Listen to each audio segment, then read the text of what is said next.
Sophie's heart raced as she stood outside the towering glass building, her reflection trembling in the window. The name of the restaurant glowed in gold letters, L'Amour, a place she'd only ever seen in magazines. She checked her phone again, scrolling through the text thread that had started this strange night. Dinner. Tomorrow, 8 p.m. My driver will pick you up. At first, she thought it was a scam.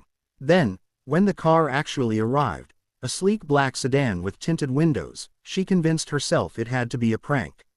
Maybe her coworkers were behind it, trying to make a fool of her. Still, something in her heart whispered, what if it's real? Inside, the air smelled faintly of roses and expensive wine. Waiters moved like dancers, carrying trays of dishes too beautiful to eat. She hesitated at the entrance, clutching her worn handbag, the only one she owned that didn't have a broken zipper. Her shoes, slightly scuffed, clicked awkwardly against the marble floor. She wanted to turn back, to run home where she belonged. May I help you, miss? The host's voice startled her.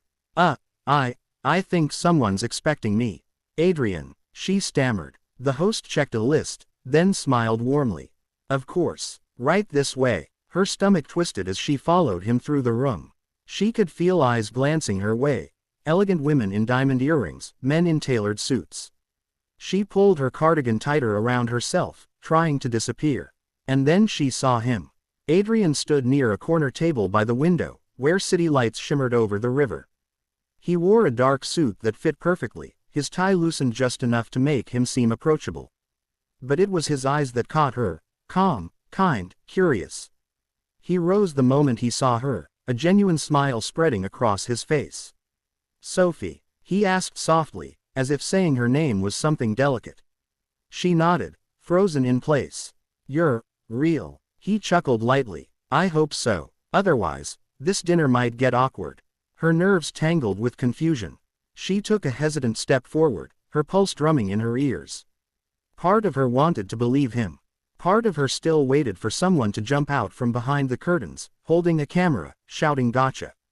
But when Adrian pulled out her chair and said, I'm really glad you came, his voice carried something she hadn't expected, sincerity. And for the first time that evening, Sophie began to wonder if maybe, just maybe, this wasn't a prank after all. Dinner started with hesitation so thick it could be felt between them. Sophie's fingers fidgeted with the edge of her napkin, her eyes darting around the candlelit table as if searching for hidden cameras. The waiter poured water into crystal glasses and handed her a menu so heavy it felt like a small book. Every dish had names she could barely pronounce. What am I doing here? She thought. Adrian, on the other hand, seemed effortlessly calm. His presence wasn't loud or commanding, it was quietly magnetic. He noticed her discomfort almost immediately. If you're not sure what to order, he said gently, I can recommend something simple. The risotto here is wonderful. Sophie smiled nervously. I'll trust your judgment. You seem like you've done this before. He laughed softly. More times than I can count. But tonight feels different. That made her look up. There was something in his tone. Something unpolished and sincere, like he meant it. She found herself relaxing a little, though her mind still whispered doubts. When the food arrived, it looked like art, perfect portions on elegant plates. Sophie took a bite, and her eyes widened in surprise. This is incredible, she said. Adrian smiled. I'm glad you like it. I was worried you'd find this place too pretentious. I kind of do, she admitted, laughing softly. I'm used to diners and coffee shops with flickering lights, not chandeliers and waiters who look like movie stars. Her honesty made him grin. I prefer coffee shops too, he said. But I thought you deserved something special. Special, she echoed, confused. You don't even know me. He leaned forward slightly, his expression thoughtful. Sometimes, you can know someone before you've even met them. I've read the kindness in your messages, the humility in your words. When you helped my grandmother that day in the park, you didn't know who she was. You didn't do it for attention. That stayed with me. Sophie's fork paused midair. Your grandmother. He nodded slowly. The old woman with the lost purse. You walked her home when everyone else passed her by. Her heart skipped. That was your grandmother. Yes, Adrian said, smiling warmly. She insisted I meet the girl who reminded her that good people still exist. Sophie didn't know what to say. The air between them shifted. No longer awkward, but quietly tender. She found herself laughing more easily, the tension melting away like ice in sunlight. By dessert, she'd forgotten to check for hidden cameras. By the time the waiter cleared their plates, she realized she didn't want the night to end. Adrian noticed. "Would you like to take a walk?" he asked. Sophie hesitated, then smiled. "Only if you promise this isn't some reality show." He chuckled. "No cameras, I swear. Just two people, and maybe a little fate." She laughed, and this time, it was real. The night air outside was crisp and sweet, carrying the scent of the ocean and blooming jasmine from the nearby gardens. The city's lights shimmered on the harbor water like spilled diamonds, and Sophie wrapped her cardigan tighter around herself, still half in disbelief. Adrian walked beside her in silence for a moment, his hands in his coat pockets, every step unhurried. "Do you always take your first dates to five-star restaurants?" she asked teasingly, her tone light but curious. He chuckled. "Not really. This is the first time I've done something like this in a long while." "Then I should feel honored," she said, smiling. "You should," he replied, his voice playful but soft. "You've managed to make me forget about work for the first time in months." They walked along the edge of the dock, passing couples laughing softly, the world around them glowing with warm, golden light. Sophie could feel the cold through her shoes, but it didn't matter. She hadn't felt this alive in years. "So," she said after a moment, "you're some kind of business guy, right? You never actually said what you do." He hesitated, glancing toward the horizon. "Something like that," he admitted. "I run a few companies. It's nothing as glamorous as it sounds." She stopped walking, raising an eyebrow. "A few companies." Adrian smiled sheepishly. "All right, maybe it's a little glamorous. But I'm not here as the CEO version of me tonight."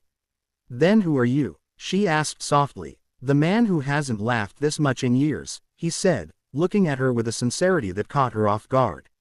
Her cheeks warmed. She turned her face toward the sea, letting the wind brush through her hair. For once, she didn't feel small or out of place. She felt seen, like someone had looked past her thrift store dress and found something worth knowing. "I've never met anyone like you," Adrian said after a pause. "You speak about life like it's something sacred." Sophie laughed faintly. "I don't know about that. I just think the little things matter. People forget that kindness doesn't cost anything." He studied her face carefully. "That's exactly why I wanted to meet you. You have no idea how rare that is." Her heart fluttered. "You sound like you've been searching for something," she said. Adrian nodded, his eyes thoughtful. "Maybe I have." They reached the end of the pier where the city noise faded, leaving only the soft lapping of water and the whisper of wind. Sophie leaned against the railing, gazing at the reflection of the moon. "When I was a kid," she said quietly, "my mom used to bring me here. She'd say the sea listens to your dreams if you tell it softly enough." "What did you tell it?" he asked. "That I wanted to open a flower shop someday," she said, smiling wistfully. "A place filled with colors and scents that make people happy. I still dream about it sometimes." Adrian's gaze softened. "You will," he said firmly. "You have that kind of spirit. The kind that turns dreams real." She met his eyes, and for a long, silent moment, neither of them looked away. Then, as if moved by something unseen, Adrian reached into his coat pocket. Sophie frowned in confusion. "Adrian, what are you doing?" He didn't answer at first, just exhaled slowly, as though gathering courage. Then he knelt down, one knee touching the wooden dock, and pulled out a small velvet box that glimmered faintly in the moonlight. Sophie's breath caught. The world seemed to stop. For a long, stunned moment, Sophie could only stare at him. The harbor lights shimmered around them, reflections dancing across Adrian's dark suit as he knelt before her, one hand holding the velvet box. The waves lapped gently against the dock, filling the silence that hung between them. Her voice came out as barely a whisper. "Adrian, what are you doing?" He looked up at her, his expression steady but full of emotion. "I know this seems sudden," he began, his tone low and sincere. "And maybe it's crazy, but so is meeting someone who makes the world feel real again." He opened the box slowly, revealing a diamond ring that caught the moonlight like a captured star. Sophie's breath hitched. "This has to be a joke," she said, shaking her head. It has to be. Adrian smiled faintly, a flicker of sadness in his eyes. I thought life was a joke for a long time, he said. I built companies, earned more money than I could ever spend, but I forgot what it meant to feel. Then I saw you that day in the park with my grandmother, how you treated her like she mattered. You didn't do it for praise. You did it because you care. Her heart twisted. You can't just meet someone and... I didn't just meet you, he interrupted softly. I've watched from afar for weeks, trying to find the right way to say thank you. But the more I saw, the more I realized it wasn't gratitude I felt. It was something deeper. You remind me of everything I lost chasing success. Sophie stepped back, overwhelmed. Adrian, I'm just a bookstore clerk. I rent a room above a bakery. I'm not like the people you know. He stood slowly, closing the distance between them. That's exactly why I'm here, he said. Because you're real. You look at the world with wonder when everyone else looks at it like a business deal. Her eyes glistened, tears forming despite her effort to hold them back. You barely know me. I know enough, he said softly. I know that you'd rather help a stranger than impress a crowd. I know you still believe in dreams. And I know that when I'm near you, I feel human again. Sophie's lips trembled. You're serious, he nodded, smiling gently. More serious than I've ever been. The night breeze swept between them, carrying the faint sound of waves and laughter from far away. She stared at him, her mind racing, her heart pounding so hard she thought it might break. Every instinct told her to run, but her heart whispered something else. Slowly, she took a step toward him. Then another. You really don't care that I have nothing to offer? She asked quietly. Adrian shook his head. You've already given me something no one else could, a reason to believe again. Her tears finally fell. A small, incredulous laugh escaped her lips as she whispered, You're unbelievable. He smiled. So what do you say? For a heartbeat, the world stood still. Then Sophie laughed through her tears and said the words that changed everything. Yes. Adrian let out a shaky breath of relief as he slipped the ring onto her trembling hand. Around them, the city glowed brighter, as if the universe itself had paused to witness their impossible moment. Sophie looked down at the ring, then up at him, smiling through disbelief. This feels like a dream, she whispered. He took her hand and kissed it gently. Then let's never wake up. And under the soft shimmer of moonlight, with the sea whispering below, the poor girl who thought her first date was a prank became the woman who said yes to a billionaire's heart.